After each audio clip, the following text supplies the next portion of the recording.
Yeah, no worries. He's just asking questions about Asking questions. Oh, yeah. Hi. Do you mind if I ask you a few questions? You don't have to, of course. Okay, sure. It's alright. So why have you come here today? I came here to speak at the conference. Oh, okay. Sorry, what's your name? My name's Cosmos. Cosmos? Yeah. Oh, okay. Alright. I'll shake your hand. Yeah. My name's Andrew. Andrew, good to meet you. Nice to meet you. Are you from Satan Magazine? No, it's a prop from a film. But so you've come here from America to speak? Oh, okay. Are you part of We Are Change? Is that? I'm a member of two We Are Change organizations, We Are Change LA and We Are Change New York. But actually, I founded TruthAction.org. Oh, okay. And the campaign for action on the 11th day of every month until justice.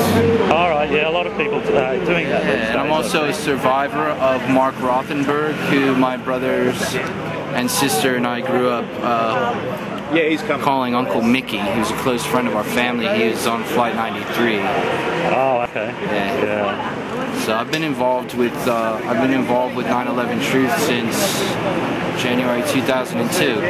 And what is it about the investigations that have already been done that doesn't satisfy you?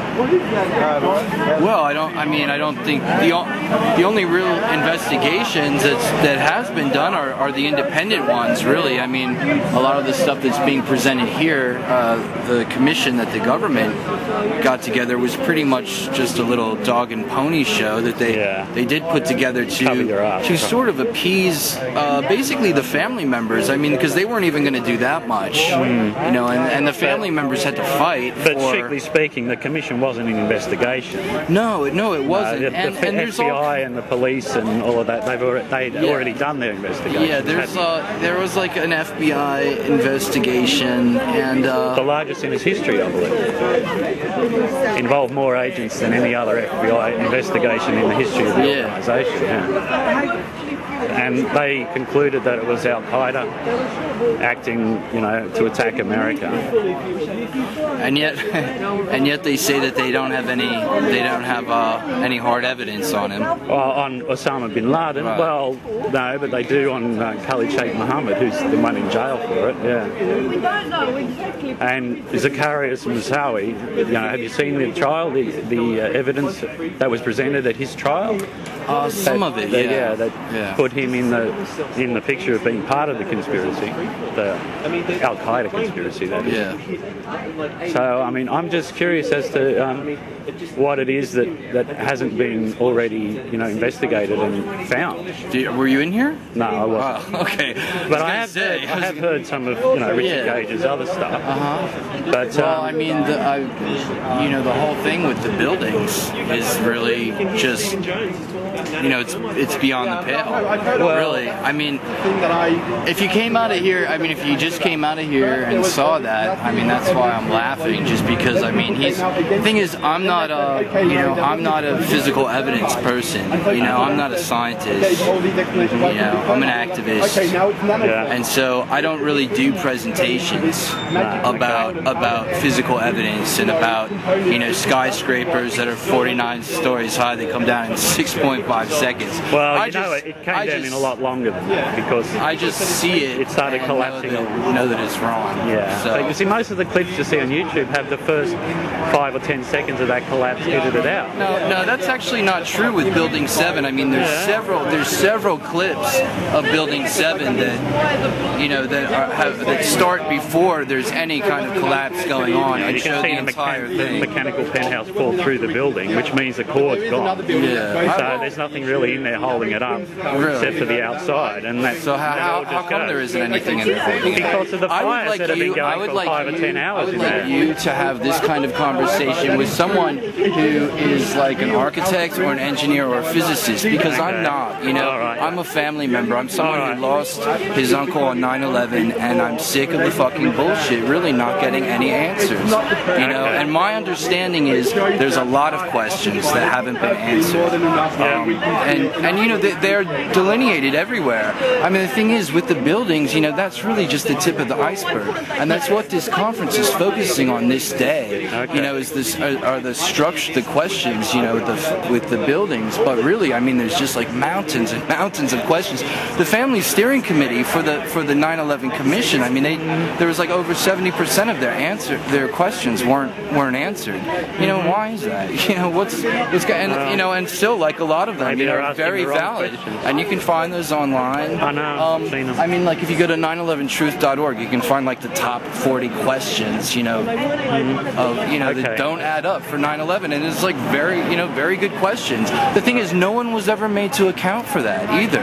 You know, we had a missing chain of command on the morning of 9/11, and no one was ever held to account for that. Surprise attack. That's why surprise attacks are effective. I got to get some lunch. Okay, see you later. If they could fake, you know, 9/11, like you seem to think they did, why couldn't they fake the weapons of mass destruction in Iraq? Because by then they were under scrutiny.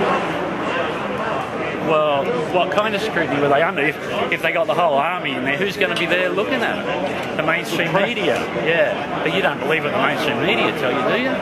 I do believe some of it. I take on board some of what everybody says. Right. Sometimes they're right, and sometimes they're wrong. That's when you look at it at a case-by-case basis. You know?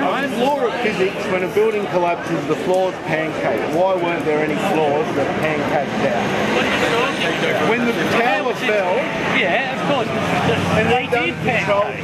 They did pancake. No, they after the initial collapse. It wasn't the pancaking that caused the collapse. It was the long floor trusses, the long span floor trusses, sagging from the heat of the fires, dragging in the external column until they could no longer support the top of the building. And that just started falling. And once it hits the first floor, what's that got to do? Once it gravity would fall. That's why buildings fall that over. first floor can't hold that, and then that adds itself like the next floor, and the next floor, and the next floor, and it falls all the way to the ground. I don't It's never happened before in history, though. But the planes, buildings of the design of the 12 towers hadn't been struck by jetliners flying at 500 miles an hour before either. Older buildings had, like those guys said. Oh, no, they hadn't been struck by a 757 flying at 500 miles an hour. Full of fuel, and it wasn't the impact force that melted the beams, according to you. I think it was the heat. The fires. So that B-52, regardless of the speed of creating a fire, why didn't that building fall down at 3 floors? Because it wasn't anywhere near the size of fire that was in the World Trade Center. The World Trade Center was open office space, an acre in area, and suddenly it's all on fire on 3 floors all at once. We obviously believe what it's the biggest office fire ever. Well, we believe it because what you guys believe in is just so absurd. Well, you're here. Bombs in the find out what they're saying. Bombs in the towers. That makes no sense at all. Well, do you know about AEC, the elevator company, that have been working for months prior to the collapse? Well, and they were sneaking in bombs. No, you asked me one way they could have. The company working on the elevator. I'd like you to explain to me how they could have done it. Well, if you're in there to do a modernisation project on the elevator shafts, which they were for months before, they had unfettered access to the shafts. I'm not saying they did. Right. This is 1217 they had access to? Or they were doing an upgrade to They were doing an upgrade to the wall. How does this bloke, just quickly, how does this bloke explain, does he actually believe people wired up the buildings with explosives?